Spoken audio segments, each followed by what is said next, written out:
Guess what? It's time to talk shit about more designer jewelry. And today we are covering what I think is one of the more boring but more affordable pieces, Elsa Peretti's bean necklace for Tiffany and Company. This piece is, as it says on the tin, a bean. This was created by Elsa Peretti in the early 1970s when she joined Tiffany and Company as a designer, and I'm not going to talk shit about Elsa Peretti. I have a deep respect for her as a jewelry designer, and I'm going to be covering her at length in next month's podcast series on influential women jewelers of the 20th century.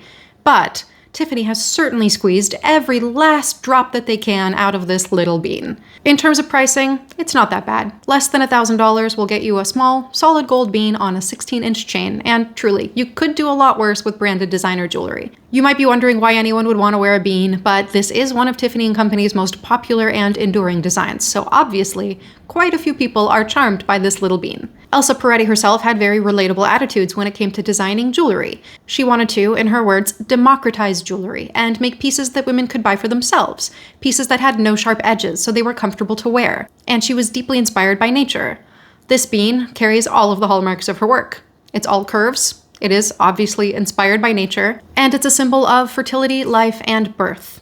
Tiffany & Company has taken the bean and run very far with it. You can get everything from a bean clutch to a bean paperweight. And honestly, that's not Peretti's fault. If I think the bean is so boring, what do I think is better worth spending your money on? Well, there are truly no original ideas left because Elsa Peretti did not come up with this bean idea herself.